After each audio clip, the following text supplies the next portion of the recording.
Good morning to 9th class students. Today we will do science chapter number 11 part 4 of class 9th. बच्चों आज हम पढ़ेंगे energy के बारे में। पिछली वीडियोस में हमने पढ़ा है वर्क के बारे में। 4 वीडियोस अब तक अपलोड हो चुकी हैं। अगर आपने वो नहीं देखी है तो प्लीज़ उसे भी देखिए। Life is impossible without energy. जो जीवन है वो एनर्जी के बिना संभव ही नहीं है, असंभव है। Demand for energy is ever increasing. और एनर्जी की डिमांड दिन प्रतिदिन बढ़ रही है। Where do we get energy from? कहाँ से मिलती है हमें एनर्जी? तो ये बहुत ही इंपॉर्टेंट है। द सन, कहाँ से मिलती है हम सबको एनर्जी? सन से। The sun is the biggest natural source of energy to us. मतलब धरती पर एकमात्र जो अल्टीमेट सोर्स है एनर्जी का, that is sun. Many of our energy sources are derived from the sun. हमें जो एनर्जी मिलती है उन सबको भी एनर्जी कहाँ से मिलती है? जो जिस चीज़ों से हमें एनर्जी मिलती है ना, उनको एनर्जी कहाँ से मिलती है? उन चीज़ों को एनर्जी मिलती है सन से। We can also get energy from the nuclear of a atom, the interior of the earth. हमें उन एटम्स की न्यूक्लियस से भी एनर्जी मिलती है जो कि अर्थ के अंदर है। एंड द टाइड्स, और जो टाइड्स में छुपे हुए हैं, लहरों में छुपे हुए हैं। Can you think of other sources of energy? क्या आप और भी सोर्सेज ऑफ एनर्जी के बारे में सोच सकते हैं? फ्यू सोर्सेज ऑफ एनर्जी जो है वो हमने ऊपर बताए अभी, तो और भी काफ़ी सारे एनर्जी के रिसोर्सेज हैं। तो सोर्सेज ऑफ एनर्जी जो है वो किस तरह से सन पर डिपेंड करते हैं? क्या सोर्सेज ऑफ एनर्जी जो सन से हमें मिलते हैं वो फुलफिल नहीं करते हमारी सभी डिमांड्स को?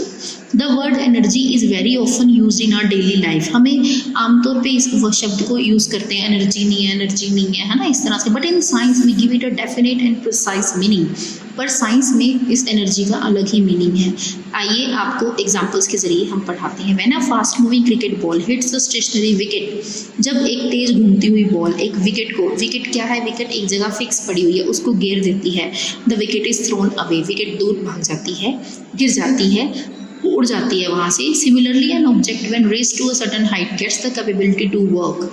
अगर इसी तरह से किसी ऑब्जेक्ट को अगर एक हाइट तक पहुँचा दिया जाए तो वहाँ से उसमें एक एनर्जी आ जाती है। You must have seen that when a raised hammer falls on a nail placed on a piece of wood, it drives the nail into the wood। आपको भी पता है कि जब हम एक कील को किसी लकड़ी के टुकड़े में धंसना चाहते हैं तो हम उसके ऊपर हथौड़े को मारने से पहले हथौड़े को काफ़ी ऊंचा उठाते हैं और फिर उसको मारते हैं। देखिए ज़रा, जैसे ऐसा तो नहीं करते कि यहाँ पे कील है और इसको ऐसे ऐसे ऐसे से करेंगे। हम हथौड़े को ऊपर उठाते हैं, है ना, हथौड़े को ऐसे ही ऊपर उठाते हैं और फिर ठोकते हैं, फिर ऊपर उठाते हैं और ऐसे करते हैं, है ना, तभी नेल जो है वो वुड के अंदर जाता है। तो ऐसा क्यों किया?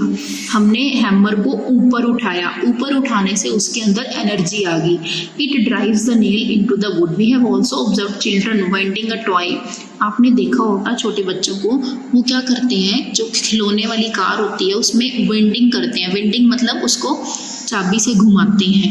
And when the toy is placed on the floor it starts moving. और उसके बाद हम जैसे ही उसको फर्श पे रखते हैं वो कार जो है वो घूमना शुरू कर देती है। When a balloon is filled with air, जब किसी बलून में हम हवा फिल करते हैं तो और फिर उसको हम प्रेस करते हैं तो उसकी शेप्स में चेंजेस आ जाते हैं। As long as we press it gently, जैसे जैसे अगर हम उसको आराम से उसको प्रेस करते हैं और जैसे ही उसमें से हवा निकल जाती है वो फिर से अपनी शेप में आ जाता है। However if we press the balloon hard, पर अगर हम बैलून को अपने सख्त हाथों से मतलब कि वो जेंटली प्रेस ना करके हार्शली प्रेस करेंगे तो वो क्या करता है? एक्सप्लोड हो जाता है, फट जाता है और साउंड भी आती है। ये सभी एग्जांपल्स क्या थे? The objects acquire through different means, की ये ऑब्जेक्ट से अलग अलग साधनों से आए हुए हैं। इन सभी के अंदर एक कैपेसिटी होती है, कैपेबिलिटी होती है काम करने की, capability of doing work. An object having a capability to do work is said to possesses energy. अब ये देखिए जरा, जिस भी ऑब्जेक्ट के अंदर कुछ ना कुछ काम करने की योग्यता है, ऐसा ऑब्जेक्ट जिसमें क्षमता है, कैपेबिलिटी है काम करने की, हम कहते हैं कि उसमें एनर्जी है। The object which does the work losses energy and the object on which the work is done gains energy. वो ऑब्जेक्ट जिसमें से the object which does the work, जो ऑब्जेक्ट काम करता है उसमें से एनर्जी कम हो जाती है और जो ऑब्जेक्ट जिस पर काम किया जाता है वो एनर्जी गेन कर लेता है। तो आप देख रहे हैं एनर्जी का बिल्कुल अलग मीनिंग है साइंस में। How does an object with energy do work, मतलब एक ऑब्जेक्ट के अंदर एनर्जी है तो वो कैसे काम करता है। An object that possesses energy can exert a force on another object, एक ऑब्जेक्ट है जिसके अंदर क्षमता है जो एनर्जी को पोजेस कर सकता है, वो दूसरे ऑब्जेक्ट के ऊपर फोर्स लगा सकता है। ऐसा कब जब होता है, एनर्जी ट्रांसफॉर्म हो जाती है पहले वाले से दूसरे वाले में। फॉर्मर मतलब पहले वाले ऑब्जेक्ट से दूसरे वाले ऑब्जेक्ट में ट्रांसफ़र हो जाती है, और जो दूसरा ऑब्जेक्ट है वो घूमना शुरू कर देता है और उसमें एनर्जी आ जाती है, इसलिए वो काम करता है। मतलब यहाँ पर हम बात कर रहे हैं एनर्जी के ट्रांसफ़र की। इसका मतलब तो जो फर्स्ट ऑब्जेक्ट था उसके अंदर कैपेसिटी थी काम करने की।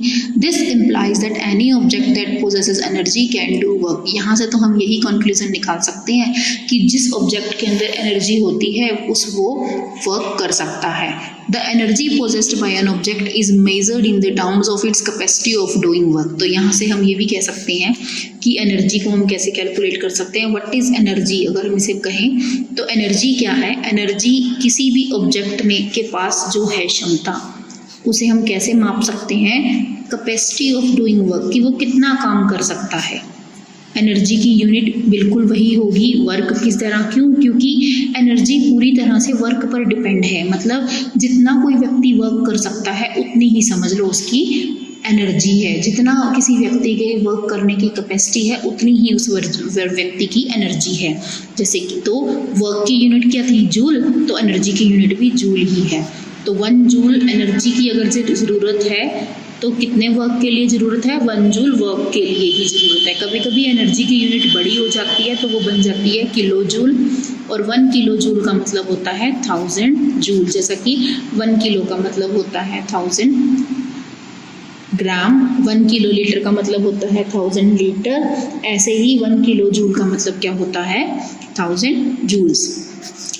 लकीली हम जिस संसार में रह रहे हैं इसमें एनर्जी की बहुत सारी फॉर्म्स हैं, जैसे कि मैकेनिकल एनर्जी। मैकेनिकल एनर्जी 2 तरह की होती है जिसमें पोटेंशियल एनर्जी और किनेटिक एनर्जी आते हैं। Heat energy, chemical energy, electrical energy and light energy. तो ये सारी एनर्जी की फॉर्म्स हैं जो कि यहाँ पर हमें मिलती हैं। How do you know that some entity is the form of energy, आपको कैसे पता चलता है कि जो भी कुछ एग्जिस्ट कर रहा है उसके अंदर वो एनर्जी की ही फॉर्म है।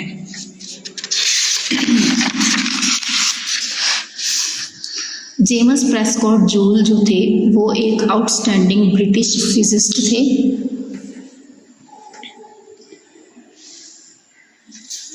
He is best known for his research in electricity and thermodynamics. ये जाने जाते थे अपनी रिसर्चेस के बारे में जो कि इन्होंने इलेक्ट्रिसिटी और थर्मोडाइनमिक्स में की थी।